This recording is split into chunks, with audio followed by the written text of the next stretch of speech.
नमस्कार, जनता टीवी देख रहे हैं आप। मैं आपके साथ दीक्षा शर्मा। बुलेटिन की शुरुआत करेंगे खबरों से, जहां चमोली के नंदानगर में स्थित श्री नंदा देवी सिद्धपीठ के सीएम धामी ने दर्शन किए। इस अवसर पर सीएम धामी ने मां नंदा देवी के संपूर्ण विधि विधान से पूजा अर्चना की और माता रानी से समस्त प्रदेशवासियों के सुख, समृद्धि और खुशहाली की प्रार्थना भी की।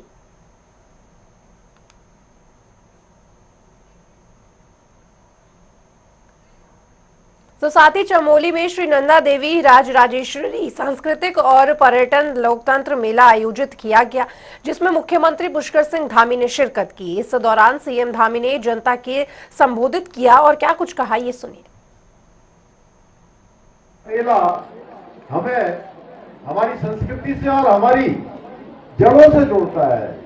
हमारे पूर्वजों के द्वारा जो यहाँ संस्कृति स्थापित की गई है, उस संस्कृति से जोड़ने का काम करता है और आने वाली पीढ़ियों को हमारी जो सांस्कृतिक धरोहर है उसको पीढ़ी दर पीढ़ी आगे बढ़ाने का काम भी करता है। इस मेले का आयोजन न केवल धार्मिक आस्था को सशक्त करता है, बल्कि हमारे लोक कला, लोक संगीत और लोक नृत्य को भी एक नई पहचान देता है। मैं रास्ते में आ रहा था, देख रहा था, बचपन में जैसे मैं मेले में जाता था तो देखता था बड़ी बड़ी जलेबी बनाते खूब, और यहाँ भी 3-4 दुकानों में लगातार खूब सारी जलेबी बना रखी है। देख के मुंह में पानी आ रहा था। इस मेले के बाद मां नंदा देवी की लोक यात्रा प्रारंभ होने वाली है। अभी हमारी मेला अध्यक्ष जी बहुत विस्तार से बता रही थी, और अब 6 माह के लिए माता की डोली सिद्धपीठ देवराड़ा के लिए जाने वाली है। मुझे बताया गया है कि 3 दिवसीय मेले के समापन के बाद 23 तारीख को लोक यात्रा प्रारंभ होगी, जो पूरे 26 दिनों में विभिन्न स्थानों से होते हुए 17 सितंबर को सिद्धपीठ देवराड़ा पहुंचेगी। यह अलौकिक लोक यात्रा हमारे प्रदेश की एकता और प्रेम का प्रतीक भी मानी जाती है। 12 वर्षों में होने वाली मां नंदा देवी की राज्यात यात्रा पूरी दुनिया में प्रसिद्ध है और लोग इंतजार करते हैं कि अब कब लोकजात होगा। तो उधर उत्तराखंड के गैरसैंण में मानसून सत्र की शुरुआत हो गई है और इस दौरान कांग्रेस के विधायक भी सत्र के दौरान देशव्यापी ईडी कार्यालय के घेराव का समर्थन करते हुए दिखाई दिए। इस दौरान नेता प्रतिपक्ष यशपाल आर्य ने कहा कि सरकार की ओर से ईडी का दुरुपयोग किया जा रहा है, इसलिए विधानसभा भवन के अंदर कांग्रेस के विधायकगण धरना प्रदर्शन और अनशन करते रहेंगे। रूप से हमारे माननीय विधायक हम सब मिलकर यहाँ पर प्रोटेस्ट करेंगे और यहाँ पर हम धरना भी देंगे, अनशन भी करेंगे। निश्चित रूप से हमारे माननीय विधायक हम सब मिलकर यहाँ पर प्रोटेस्ट करेंगे और यहाँ पर हम धरना भी देंगे, अनशन भी करेंगे। निश्चित रूप से हमारे माननीय विधायक हम सब मिलकर यहाँ पर प्रोटेस्ट करेंगे और यहाँ पर हम धरना भी देंगे, अनशन भी करेंगे। उत्तराखंड विधानसभा के मानसून सत्र की शुरुआत हो चुकी है। विपक्ष की ओर से जहां सरकार को सदन में घेरने की रणनीति बनाई गई, तो वहीं दूसरी ओर पूर्व मुख्यमंत्री हरीश रावत ने एक बार फिर से स्थायी राजधानी गैरसैंण का मुद्दा उठाया है और गैरसैंण में वीर चंद्र सिंह गढ़वाली की मूर्ति के पास मौन उपवास रखा। वहीं पक्ष और विपक्ष में आरोप प्रत्यारोप भी शुरू हो गया है। गैरसैंण के साथ जो धोखा हो रहा है, पिछले 7-8 साल से ठगा जा रहा है, और सबसे बड़ा उदाहरण ठगने का है। बोर्ड यहाँ लगा है, बोर्ड में लिखा है कि उत्तराखंड की ग्रीष्मकालीन राजधानी गैरसैंण में आपका स्वागत है, लेकिन वो राजधानी है कहाँ पर? ग्रीष्मकालीन ही सही, लेकिन कहीं तो होगी। गैरसैंण में होगी, अगल में होगी, बगल में होगी, किसी गांव में होगी, किसी तोप में होगी, किसी गाल में होगी, किसी गधेरे में होगी। कहीं हम अपनी बहनों से, भाइयों से, सबसे पूछते हैं, कहीं उसका आता पता है। रावत जी का जो कंसर्न है वो गैरसैंण राजधानी को लेकर है, और जिस तरीके से गैरसैंण की अनदेखी भारतीय जनता पार्टी की सरकार लंबे समय से कर रही है, उसको लेकर जो लोगों में आक्रोश है उसको आवाज देने की कोशिश हरीश रावत जी कर रहे हैं और अच्छा धरना उनका वहां चल रहा है, इसमें वो लाइव भी है। मेरा उनको धन्यवाद है कि कांग्रेस का पक्ष वो रख रहे हैं और लोगों के बीच में एक मैसेज देने का काम कर रहे हैं कि जब विषय खत्म हो जाता है मौन व्रत एक साधन होता है सर। और मैं इस बात को इसलिए कह रहा हूँ कि सदन चल रहा हो तो सदन के अंदर कांग्रेस के विधायकों पर हरीश रावत जी का विश्वास क्यों है? सदन के अंदर उनको प्रश्न किए जा सकते हैं, जो विषय सदन के अंदर उठाए जा सकते हैं, सरकार हर प्रश्न का जवाब देने को तैयार है। इसके मायने ये है हरीश रावत जी को अपने विधायकों पे कोई भरोसा नहीं है और वो मौन व्रत के कारण सबका ध्यान अपने आकर्षित करने का एक तथाकथित राजनीतिक में अपने को आगे दिखाने का एकमात्र उनका लक्ष्य है। तो उधर बीजेपी लगातार अपने संगठन को मजबूत करने का काम कर रही है और इसी कड़ी में बीजेपी की ओर से राष्ट्रीय मंत्री ऋतुराज सिन्हा ने सदस्यता अभियान का शुभारंभ किया है। इस मौके पर प्रदेश अध्यक्ष महेंद्र भट्ट, प्रदेश महामंत्री संगठन अजय कुमार समेत भारी तादाद में बीजेपी के पदाधिकारी और कार्यकर्ता भी मौजूद रहे। भारतीय जनता पार्टी लोकतांत्रिक पार्टी है। हमारी सदस्यता एक निश्चित समय पर होती है और जब सदस्यता होती है जीरो से प्रारंभ होती है। हम लोग इस बार भी जीरो से सदस्यता प्रारंभ कर रहे हैं। राष्ट्रीय कार्यशाला के बाद आज हमारी प्रदेश कार्यशाला है, इसके बाद हमारी जिलों की कार्यशालाएं होंगी और मंडलीय कार्यशालाएं होंगी। हमारे पिछली बार 16 लाख सदस्य थे, इस बार हमने 20 लाख सदस्यों का अपना लक्ष्य रखा है और मैं कह सकता हूं कि उत्साहपूर्वक जो माहौल पूरे प्रदेश के अंदर है, अनेकों युवा, महिला, अनुसूचित जाति, जनजाति, हर क्षेत्र में हमारी सदस्यता का क्रम बढ़ेगा और इस बार सदस्यता का केंद्र हमने पोलिंग बूथ को रखा है। 31 तारीख को प्रत्येक बूथ स्तर पर भी हमारी बैठकें होंगी जिनमें हम सदस्यता के स्वरूप को नीचे तक पहुंचाएंगे।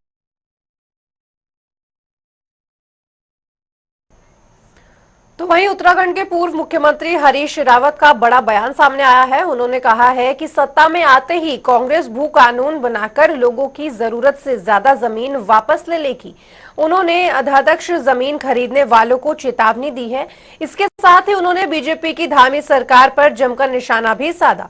वहीं हरीश रावत ने इस बयान के बाद भू कानून को लेकर एक बार फिर राजनीति शुरू हो गई है, जिसके बाद बीजेपी और कांग्रेस में वार पलटवार का दौर भी लगातार जारी है।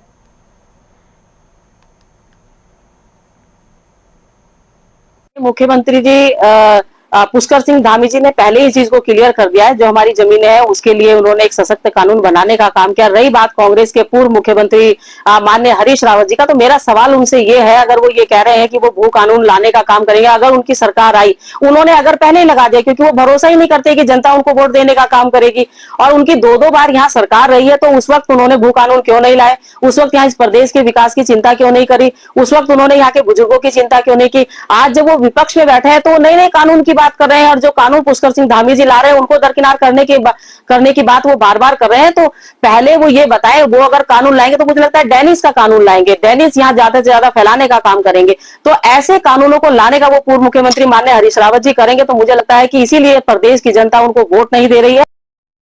देखिए, भाजपा बेबुनियाद बात करती है। जो व्यक्ति इस तरीके के बात भाजपा में कह रहा, मुझे लगता है वो अल्पज्ञानी है, उसको जानकारी नहीं है पूरी बात की।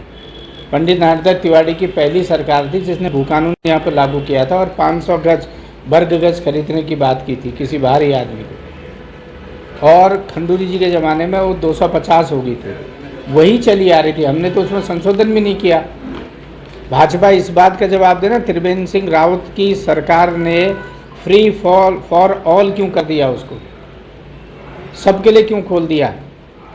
भू कानून जो खंडूरी जी का था, जो लोग अपनी ही मुख्यमंत्री की, अपनी ही पार्टी के नेता के भू कानून को समाप्त करने वाले हों, उनको कोई नैतिक अधिकार नहीं इसमें बोलने का। तो वहीं जूना अखाड़ा के महामंडलेश्वर पायलट बाबा का 86 साल की उम्र में निधन हो गया। लंबी बीमारी के चलते इन्होंने मुंबई के कोकिलाबेन धीरूभाई अंबानी अस्पताल में आखिरी सांस ली। वहीं बाबा का पार्थिव शरीर हरिद्वार के जगजीतपुर स्थित उनके आश्रम पहुंचा, जहां बड़ी संख्या में जमा हुए साधु संतों और पायलट बाबा के शिष्यों ने उनको श्रद्धांजलि अर्पित की।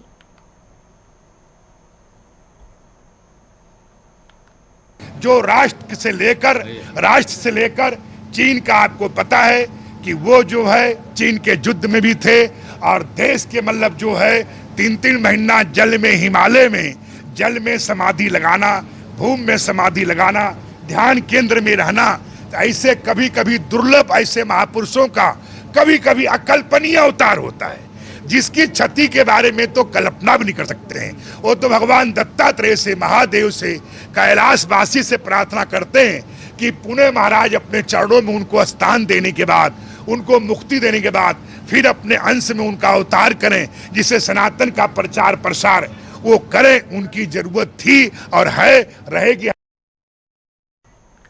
तो उधर हरिद्वार में हर की पौड़ी कॉरिडोर धरातल पर उतरने सरकार के लिए चुनौती बन चुका है। वहीं हरिद्वार के सीसीआर हॉल में जिला प्रशासन, स्थानीय व्यापारियों और कंसल्टेंट फर्म के बीच समन्वय मीटिंग हुई, जिसमें व्यापारियों के मुख्य बाजारों में जगह जगह पर की जा रही मार्किंग का विरोध जताया गया।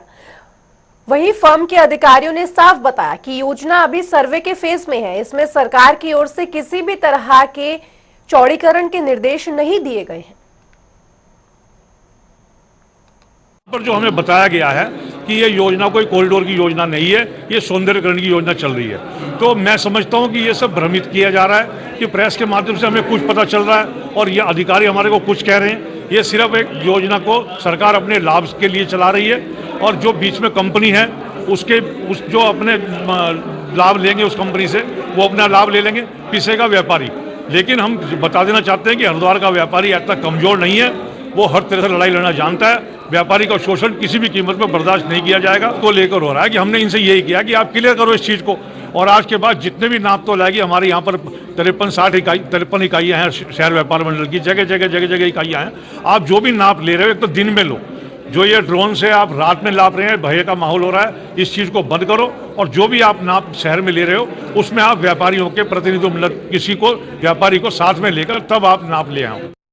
हरिद्वार के कॉम्प्रिहेंसिव डेवलपमेंट को लेके जो विकास की जो योजना है, उसमें कॉरिडोर के तहत अभी सर्वे का जो कार्य चल रहा है, उसमें व्यापारी समाज के लोगों के कुछ संशय थे, कुछ डाउट्स थे, कुछ कन्फ्यूजन की स्थिति थी। तो उसको लेके सबकी बातों को सुना गया और उनको हमारी तरफ से बताया गया कि कार्य क्या चल रहा है। हमारे ऐसे सर्वे का जो कार्य चल रहा है उसकी तरह तरह की स्टेजेस हैं। इसमें ट्रैफिक सर्वे, टूरिज्म सर्वे हो चुका है, सबको बताया गया। अभी टोपोग्राफिकल सर्वे का जो कार्य चल रहा है, इसमें जगह जगह पे जैसे जो मार्किंग्स हो रही है वो क्यों करी गई है, उनको बताया गया कि ड्रोन की कंटूर पॉइंट्स हैं, वो कौन कौन से क्षेत्र इसमें शामिल है, कौन से नहीं है। तो कहीं कहीं पे डाउट्स की स्थिति थी, वो क्लियर करी गई। भाई शांतिकुंज से लेकर कनखल का एरिया है, मेन हरिद्वार का एरिया है, अरे में भी इस बिंदु को भी उठाया गया था। इसमें हमारी तरफ से क्लियर करा गया, सीसीआर में हमारी कॉरिडोर की टीम बैठती है। अगर सोशल मीडिया के माध्यम से, किसी के भी माध्यम से कोई सूचना सर्कुलेट होती है, उसको तुरंत वेरीफाई करा जाए, उसके भ्रम में आके किसी भी तरह की भ्रांतियों को ना फैलाया जाए। इससे कन्फ्यूजन बढ़ता है और अननेसेसरीली काम डिले होता है। तो उधर मसूरी में सामाजिक कार्यकर्ता प्रदीप भंडारी ने टाउन हॉल परिसर में सांकेतिक धरना देकर सरकार से मसूरी टाउन हॉल के निर्माण पर जोर करने की बात की है। साथ ही जांच की भी मांग उठाई। प्रदीप भंडारी ने कहा कि 17 करोड़ की धनराशि से मसूरी देहरादून विकास प्राधिकरण की ओर से मानकों के विरुद्ध मसूरी टाउन हॉल और ऑडिटोरियम का निर्माण कर लोगों के जीवन से खिलवाड़ कर रहे हैं। हमने माननीय मुख्यमंत्री जी को ज्ञापन दिया है। पालिका का जो जगह थी ये टाउन हॉल, इसको एमडीडी ने 8 साल पहले तोड़ दिया था टाउन हॉल को, जो कि ऐतिहासिक टाउन हॉल था, तोड़ दिया था, ये कहते हुए कि हम इसको नया बनाएंगे और इसको मल्टीपर्पज़ का बनाएंगे, खेलकूद की गतिविधियां होंगी और साथ में यहाँ पर जो है सांस्कृतिक प्रोग्राम होंगे और लोकल लोगों के लिए जो मांगलिक कार्य होते हैं उनके लिए उपलब्ध रहेंगे। और माननीय मुख्यमंत्री जी के कार्यक्रमों द्वारा ये 2.5 साल पहले इसका उद्घाटन हो चुका है, लेकिन ये 2.5 दिन में जो है वैधानिक रूप से न तो हॉल चला है न पार्किंग चली है, और कई करोड़ का जो राजस्व है वो नुकसान यहाँ पे हो रहा है। इसकी चिंता किसी को नहीं है, एमडीडी को नहीं है, प्रशासन को नहीं है, किसी को नहीं है, और लोगों को इसका लाभ नहीं मिल रहा है। ये पूरी बिल्डिंग सड़ रही है, खत्म हो रही है। उससे बड़ी बात यह है कि पूरी तरह से मानवों के खिलाफ बना हुआ है।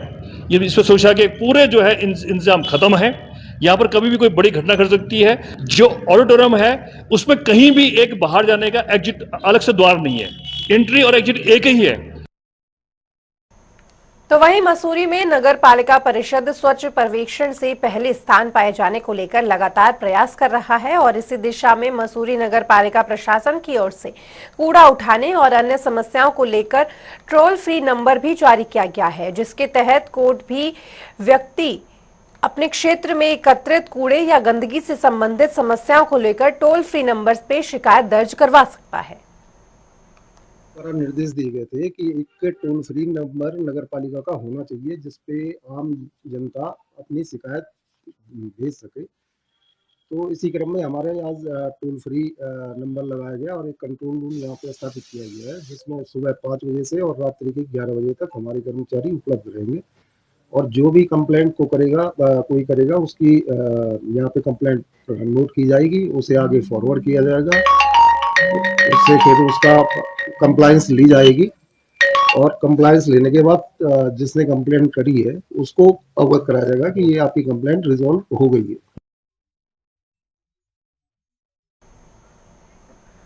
तो वहीं नैनीताल जिले के अलग अलग क्षेत्र में हो रही मूसलाधार बारिश के बाद कई नदी नाले उफान पर है और इसी कड़ी में रामनगर में टिकली के पास भदसती नाले में उफान आने पर एक बार फिर से वो बह गया है, जिसमें 4 लोग सवार थे। वहीं काफी मशक्कत के बाद स्थानीय लोगों ने इन्हें सुरक्षित रेस्क्यू कर लिया।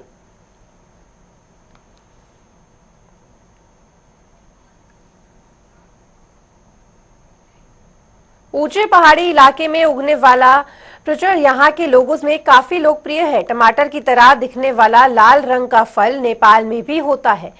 चिंगारू का स्वाद खट्टा मीठा होता है। लोग इसे बेहद चाव से खाते हैं। ऐसा माना जाता है कि इस फल में कई औषधीय गुण मौजूद हैं जो पेट और संबंधित समस्याओं बीमारियों को दूर करते हैं।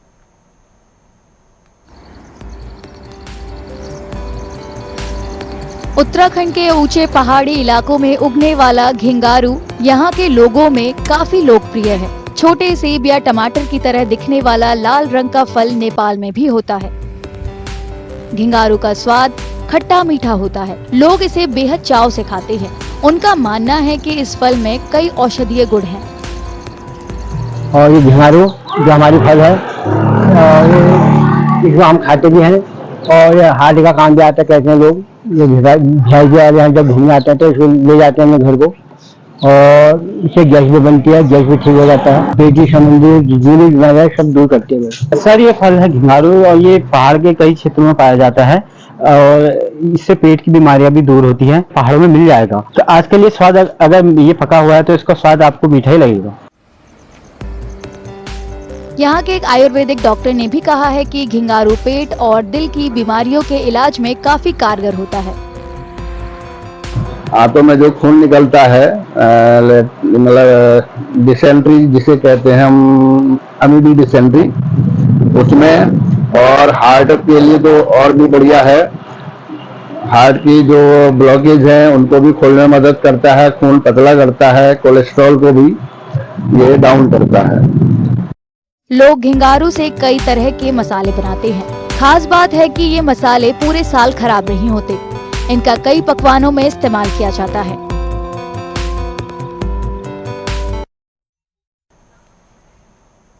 चलिए बुलेटिन में फिलहाल इतना ही, लेकिन खबरों का सिलसिला जनता टीवी पर लगातार जारी है। नमस्कार।